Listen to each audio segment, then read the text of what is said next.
The Ambler Warning by Robert Ludlum starts with a quote. The unapparent connection is more powerful than the apparent one. Heraclitus, 500 BC. Part 1, Chapter 1. The building had the invisibility of the commonplace. It could have been a large public high school or a regional tax processing center. A blocky structure of tan brick, 4 stories around an inner courtyard. The building looked like countless others erected in the 1950s and 60s. A casual passerby would not have given it a second look. Yet there was no such thing as a casual passerby here, not on this barrier island, 6 miles off the coast of Virginia. The island was officially part of America's National Wildlife Refuge System, and anyone who made inquiries learned that, owing to the extreme delicacy of its ecosystem, no visitors were permitted. Part of the island's leeward side was indeed a habitat for ospreys and mergansers, raptors and their prey, both endangered by the greatest predator of all, man. But the central part of the island was given over to a 15-acre campus of manicured green and carefully graded slopes, where the bland-looking facility was situated. The boats that stopped at Parrish Island 3 times a day had NWRS markings, and from a distance it would not be apparent that the personnel ferried to the island looked nothing like park rangers. If a disabled fishing vessel tried to land on the island, it would be intercepted by khaki-clad men with genial smiles and hard cold eyes. No one ever got close enough to see and wonder about the 4 guard towers or the electrified fencing that surrounded the campus. The Parrish Island Psychiatric Facility, as remarkable in appearance as it was, contained a greater wilderness than any that surrounded it, that of the human mind. Few people in the government knew of the facility, yet simple logic had decreed its existence. A psychiatric facility for patients who were in possession of highly classified information. A secure environment was needed to treat someone who was out of his mind when that mind was filled with secrets of state. At Parrish Island, potential security risks could be carefully managed. All staff members were thoroughly vetted with high-level clearance, and round-the-clock audio and video surveillance systems offered further protection against breaches of security. As an additional safeguard, the facility's clinical staff was rotated every 3 months, thus minimizing the possibility that inappropriate attachments might develop. Security protocols even stipulated that patients be identified by number, never by name. Rarely there would be a patient who was deemed an especially high risk, either because of the nature of his or her psychiatric disorder, or because of the particular sensitivity of what he or she knew. A patient so designated would be isolated from other patients and housed in a separate locked ward. In the western wing of the 4th floor was one such patient, number 5312.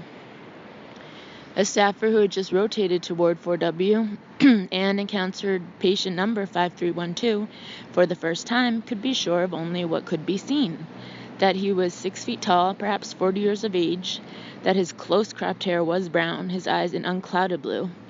If their eyes met, the staffer would be the first to look away. The intensity of the patient's stare could be unnerving, almost physically penetrative. The rest of his or her profile was contained in his or her psychiatric records. As to the wilderness within him or her, one could only surmise. Somewhere in Ward 4W were explosions and mayhem and screams, but they were soundless. Confined to the patient's troubled dreams, which grew in vividness even as sleep itself began to ebb. These moments before consciousness, when the viewer is aware only of what he views, an I, UIE, without an I, like the letter I, capital I, were filled by a series of images, each of which buckled like a film strip stopped before an overheated projector bulb. A political rally on a steamy day in Taiwan. Thousands of citizens assembled in a large square, cooled only by the very occasional breeze. A political candidate struck down in mid-sentence by a blast. Small, contained, deadly. Moments before he had been speaking eloquently, ardently. Now he was sprawled on the wooden rostrum in a cowl of his own blood. He lifted up his head, gazing out at the crowd for the last time, and his eyes settled on one member of the crowd, a Changbizi, a Westerner. The one person who was not screaming, crying, fleeing. The one person who did not seem surprised, for he was, after all, in the presence of his own handiwork. The candidate died, staring at the man who had come from across the world to kill him. Then the image buckled, shimmied, burned into a blinding white. A far-off chime came from an unseen speaker, a minor key triad, and Hal Ambler opened his sleep-sticky eyes. Was it truly morning? In his windowless room he had no way of telling, but it was his morning. Recessed into the ceiling, soft fluorescent lights grew in intensity over a half-hour period. A technological dawn made brighter by the whiteness of his surroundings. A pretend day, at least, was beginning. Ambler's room was 9 feet by 12 feet. The floors were tiled with white vinyl, and the walls were covered with white PVC foam, a dense rubbery material, slightly yielding to the touch, like a wrestling mat. Before long, the hatch-style door would slide open, making a hydraulic sigh as it did. He knew these details and hundreds like them. It was the stuff of life in a high-security facility, if you could call it a life. He experienced stretches of grim lucidity, intervals of a fugue state, a larger sense that he had been abducted, not just his body, but also his soul. In the course of a nearly 2-decade career as a clandestine operative, Ambler had occasionally been taken captive. It had happened in Chechnya and in Algeria, and he had been subjected to periods of solitary confinement. He knew that the circumstance wasn't conducive to deep thoughts, soul-searching, or philosophical inquiry. Rather, the mind filled with scraps of advertising jingles, pop songs with half-remembered lyrics, and an acute consciousness of small bodily discomforts. It eddied, drifted, and seldom went anywhere interesting, for it was ultimately tethered to the curious agony of isolation. Those who had trained him for the life of an operative had tried to prepare him for such eventualities. The challenge, they had always insisted, was to keep the mind from attacking itself, like a stomach digesting its own lining. Yet on Parrish Island, he wasn't in the hands of his enemies. He was being held by his own government, the government in whose service he had spent his career, and he did not know why. Why someone might be interned here wasn't a mystery to him. As a member of the branch of U.S. intelligence known as Consular Operations, he had heard about the facility on Parrish Island. Ambler understood, too, why such a facility had to exist. Everyone was susceptible to the frailties of the human mind, including those in possession of highly guarded secrets.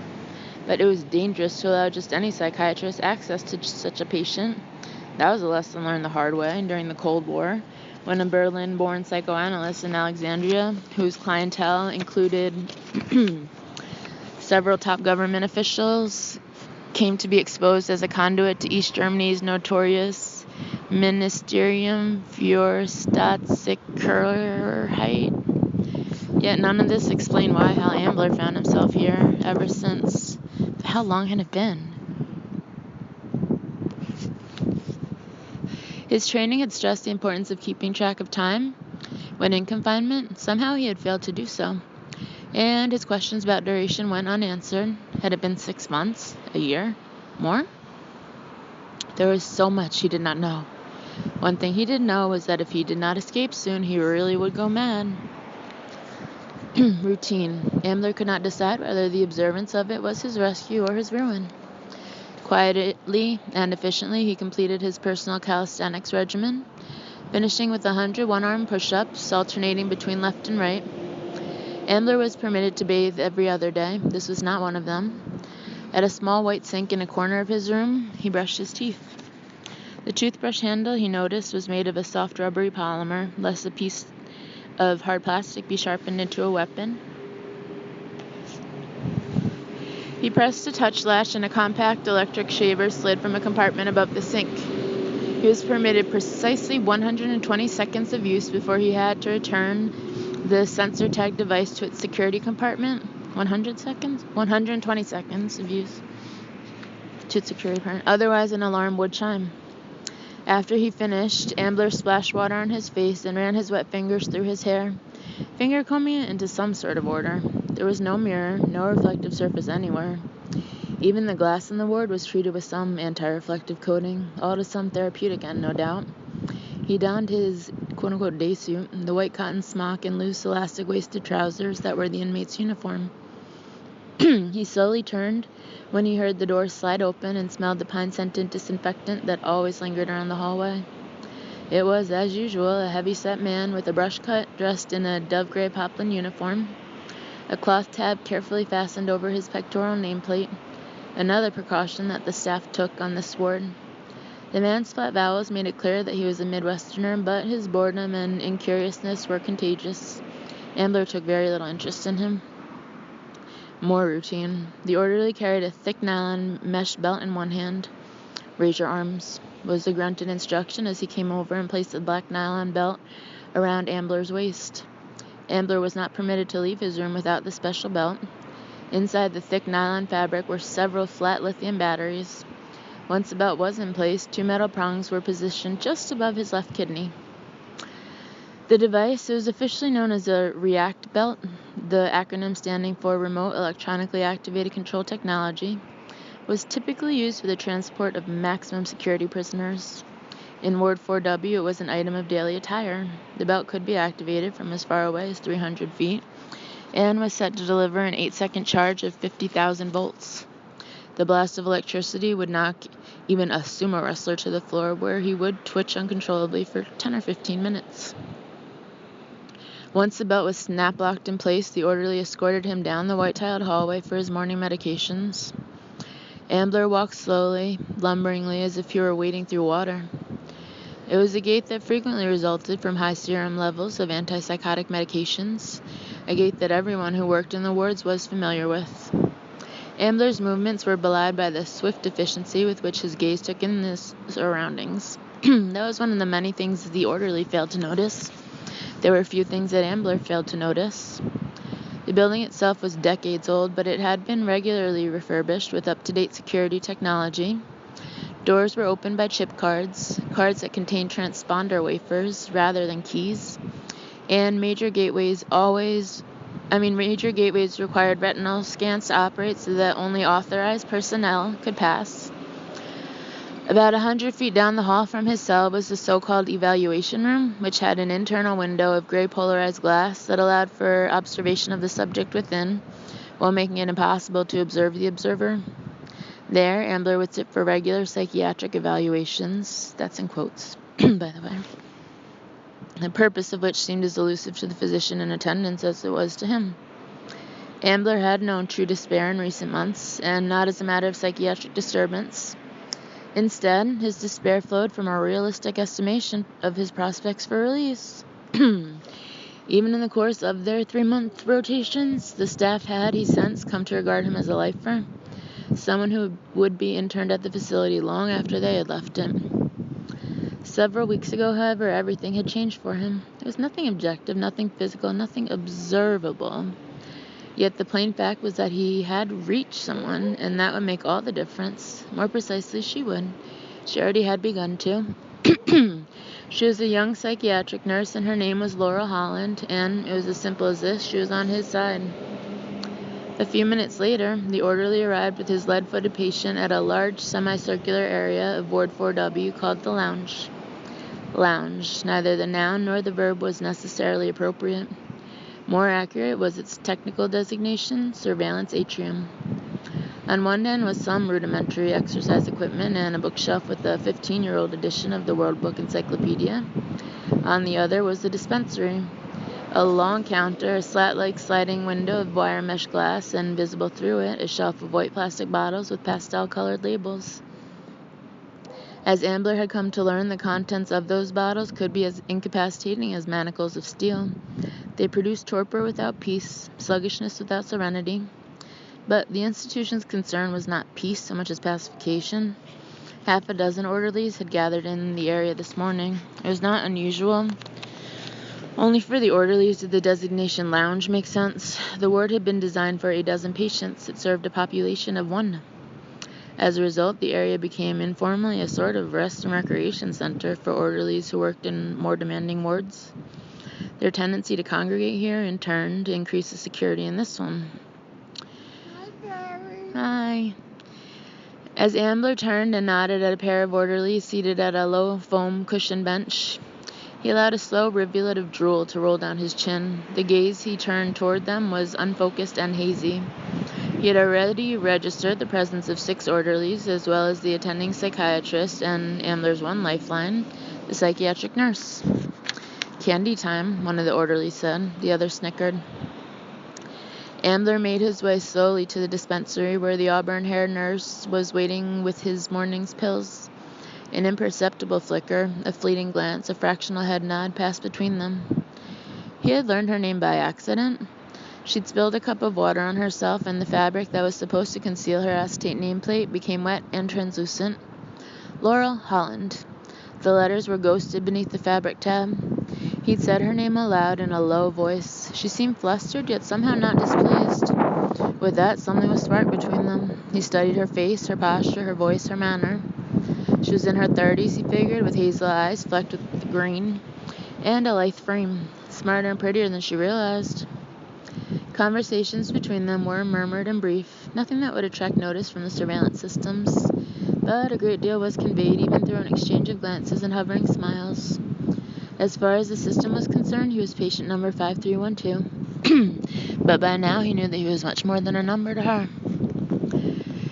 He had cultivated her sympathy over the past 6 weeks, not by acting, she would have been onto that sooner rather than later, but by allowing himself to respond to her as she was, in a way that encouraged her to do the same. She recognized something about him, recognized his sanity. Knowing this had bolstered his faith in himself and his determination to escape. "I don't want to die in this place," he had murmured to her one morning. She made no reply, but her stricken look told him all he needed to know.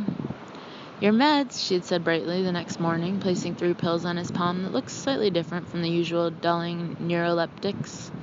"Tylenol," she mouthed. Clinical protocol required him to swallow the tablets under her direct supervision and open his mouth afterward to show that he had not secreted them anywhere. He did so, and within an hour he had proof that she had told him the truth. He was lighter on his feet, lighter too in spirit. Within a few days he began to feel brighter-eyed, more buoyant, more himself. He had to make an effort to appear medicated, to feign the heavy-gated compazine shuffle that the orderlies were accustomed to. The Parrish Island Psychiatric Facility was a maximum security center, well equipped with latest generation technology. Yet no technology ever invented was wholly immune to the human factor. Now, with her body shielding her movements from the camera, she slipped her keycard into the elastic waistband of his white cotton uniform. "I'm hearing there could be a code 12 this morning," she murmured. The code referred to a major medical emergency requiring a patient's evacuation to an off-site medical center. Laura Holland did not explain how she knew, but he could guess. The likeliest scenario was that a patient had been complaining of chest pains, early warning signs of a more serious cardiac event.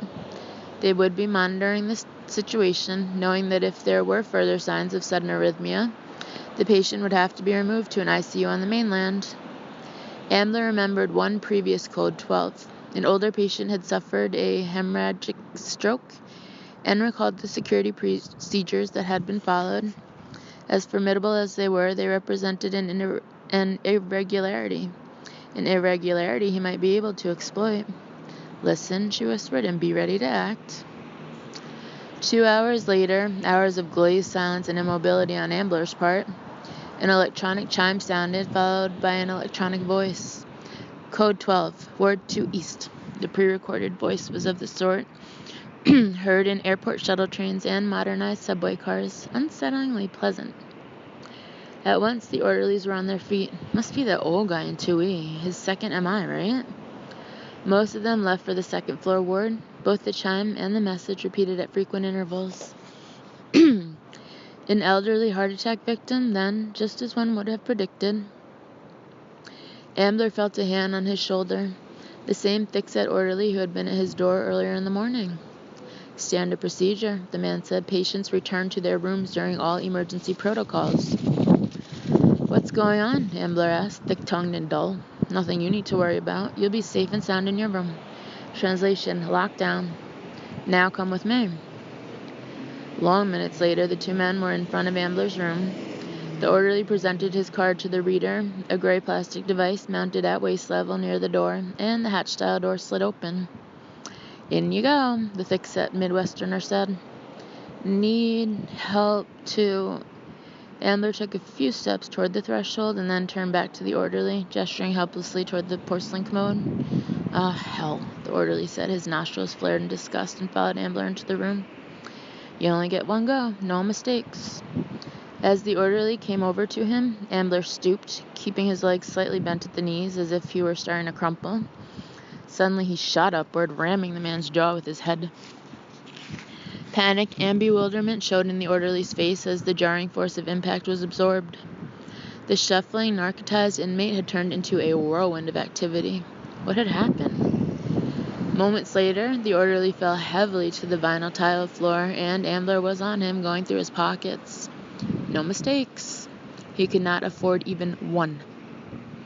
He collected the chip card and the ID badge, and then swiftly changed into the man's dove-gray shirt and trousers. The fit was approximate but not absurd. It could withstand a casual glance. He quickly rolled the trouser cuffs up and inside, invisibly shortening the inseam.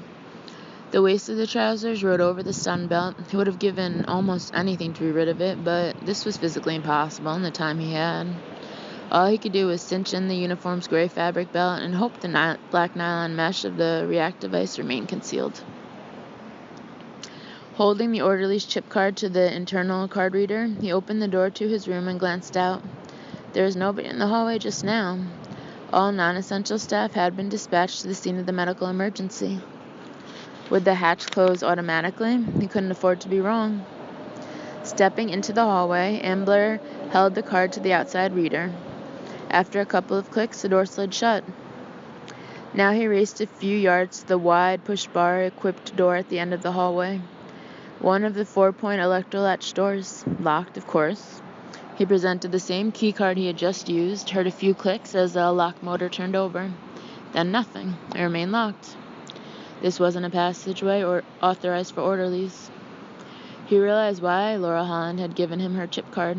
The doorway had to open onto the same corridor by which the dispensary was stocked.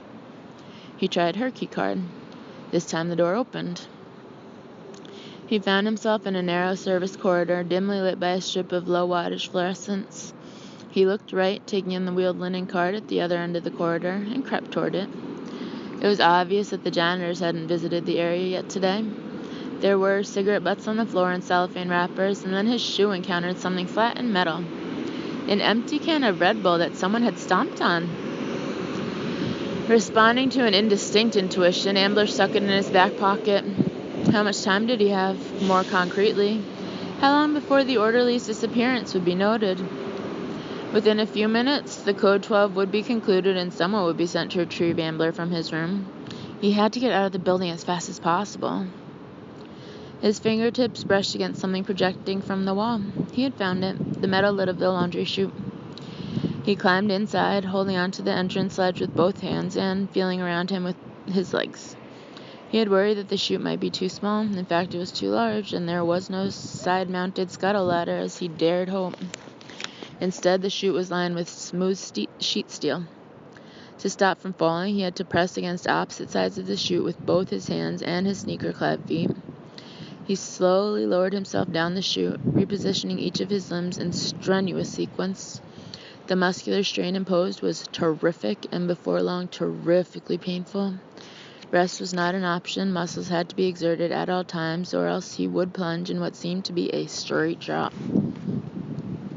It seemed as if hours had passed by the time he had scuttle rappelled to the bottom, though he knew the elapsed time was closer to 2 minutes. His muscles were shuddering, spasming in agony, even as he pushed through bags of soiled laundry, nearly gagging at the fetor, F-E-T-O-R, of human sweat and excrement. He felt as if he were digging himself out of a grave, clawing, wriggling, forcing himself through a resistant substance. Every fiber of his musculature was screaming for rest. Yet there was no time for rest. He finally pushed his way onto a hard cement floor, and he was where? In a hot, low-ceiling basement space, loud with the rumble of din of laundry machines. He craned his head. At the end of a long row of white enameled industrial washers, 2 workers were loading a machine. He stood up and stepped across the aisle of laundry machines, forcing discipline upon his quivering muscles. If he was seen, his steps had to be confident. Once he was out of the sight line of the laundry workers, he stood beside a row of wheeled canvas laundry carts and assessed his location. He knew that medical evaluations were conducted using a high-speed boat, and that the boat would be landing shortly if it had not already arrived. Right now, the heart attack victim was being strapped onto a gurney. If Ambler's plans had any chance of succeeding, he could afford no delays. He had to get himself on that boat, which meant finding his way onto the loading dock. I don't want to die in this place. He wasn't just playing on Laura Holland's sympathies when he said it. He had spoken the truth, perhaps the most urgent truth he knew. "Hey," a voice called out, "what the fuck are you doing here?" The petty authority of a mid-level ward attendant, someone whose life consisted of taking shit from his bosses and giving it to those he bossed. Ambler forced an easygoing smile as he turned toward a small bald man with a cottage cheese complexion and eyes that seemed to swivel like a surveillance camera. "Take it easy, dude," Ambler said. "I swear I wasn't smoking." "This is a joke to you?" The supervisor walked over to him. He glanced at the badge on Ambler's shirt. "How's your Spanish? 'Cause I can have you busted down to ground maintenance, you..." He suddenly broke off, having realized that the face on the ID badge was not that of the man in the uniform. "Holy shit," he breathed. Then he did something curious. He moved about 20 feet away and unhooked a device from his belt. It was the radio transmitter that activated the stun belt. No. Ambler couldn't let it happen. If the belt was activated, he would be struck down by a tidal wave of pain and left twitching and spasming on the floor. All his plans would be for nothing. He would die in there. A nameless captive, pawn of forces he would never understand. As if of their own accord, Ambler's hands reached for the flattened soda can in his back pocket, his subconscious mind operating a split second before his conscious one. It was impossible to remove the stun belt, but it was possible to slide the piece of flat metal underneath the belt. And that was what he did, shoving it against his skin with all his strength, hardly conscious of the way it scraped his flesh. The stun belt's two metal contacts now rested on the conductive metal. "Welcome to a world of pain," the supervisor said in a level voice as he pressed the stun belt activator. From the rear of the belt, Ambler heard a raspy buzzing. His body was no longer the path of least resistance between the stun prongs. The flattened metal can was. He smelled a wisp of smoke, and then the buzzing ceased. The belt had been shorted out. Ambler charged at the supervisor, swiftly overtaking him and tackling him to the floor. The man's head slammed against the concrete, and he let out a low concussed moan. Ambler remembered what one of the training officers at Consular Operations always insisted. That bad luck was just the flip side of good luck. There's opportunity in every mishap. Didn't make logical sense, but to Ambler often enough it made intuitive sense. Glancing at the series of initials underneath the man's name, Ambler saw that he had inventory management responsibilities. That meant overseeing how things entered and left the building, which meant regular use of the service entrances. The building's actual points of egress were far more demanding even than the internal gateways. They required biometric signatures from authorized personnel, such as the man who lay limply at Ambler's feet. He replaced the orderly's badge she'd been wearing with that of the superintendent. Even unconscious, the man would be his ticket out. The steel gate at the west service exit bore a white and red sign that stated the policy bluntly: "Use of this passageway by non-authorized personnel strictly prohibited. Alarm will sound." There was no keyhole or card reader by the push bar. Instead, there was something far more formidable: a wall-mounted device whose simple interface consisted of a horizontal glass rectangle and a push button. It was a retinal scan device, and it was virtually infallible.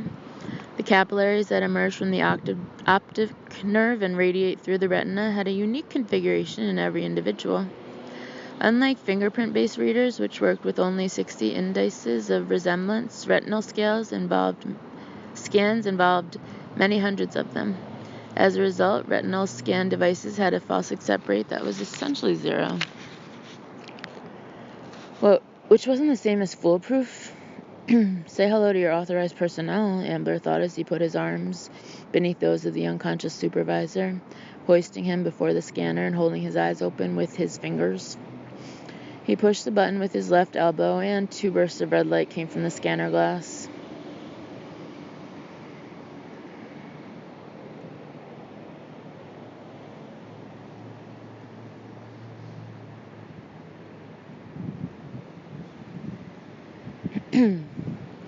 After a couple of long seconds, there was the sound of a whirring motor from inside the steel door, and it swung open.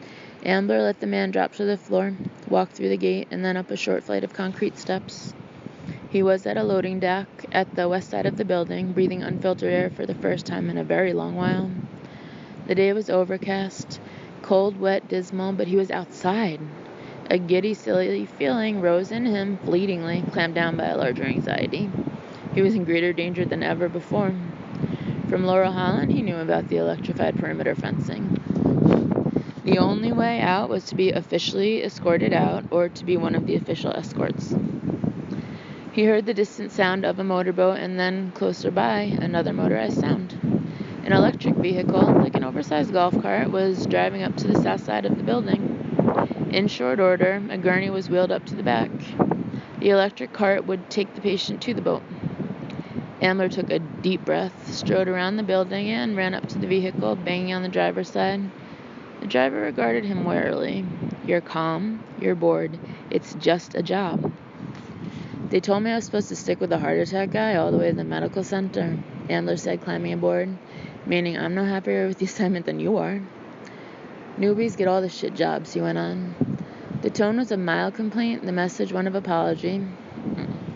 He folded his arms on his chest, concealing his badge and its ill-matched photo ID. "This joint's the same as every place I ever worked." "You with Barlow's team?" the driver grunted. "Barlow? You know it. He's a real shitheel, isn't he?" "You know it," Ambler repeated. At the wharf, the men who were in the express cruiser, the boat's pilot, a paramedic, and an armed guard, grumbled when they were told that the body was to be accompanied by an attendant from the facility. They weren't entrusted to do the job right. Was that the message? Besides, the paramedic pointed out, the patient was already dead. This was going to be a morgue run. But the combination of Ambler's blasé manner and the driver's shoulder-shrugging reassured them, and nobody wanted to loiter in this weather. The crew members each grabbed one end of the aluminum frame stretcher, shivering slightly in their navy windbreakers as they transported the body to a below-deck sleeping berth toward the rear of the boat. The 40-foot Culver Ultrajet was smaller than the vessels that transported staff to and from the facility. It was also speedier. With its twin 500-horsepower jet drives, it could complete the distance to the Coastal Medical Center in 10 minutes, faster than it would take to summon, land, and load a helicopter from either the Langley Air Force Base or the U.S. Naval Base. Ambler kept close to the pilot. The boat was a recent military model, and he wanted to make sure he understood the control panels. He watched as the pilot adjusted the stern and both thrusters, then shifted the throttle to full. The boat was riding high in the water now, pressing past 35 knots. It would be 10 minutes to shore. Would the ruse survive that long? Side note, my phone only has 8% battery left, and my battery is ridiculous. Sometimes I'll have 1% and it will stay on for like an hour, and sometimes I'll have like 17% and it will turn off in like 2 minutes. So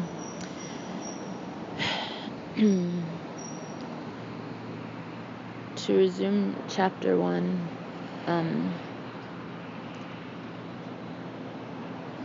after I charge my phone, reminder, note to self.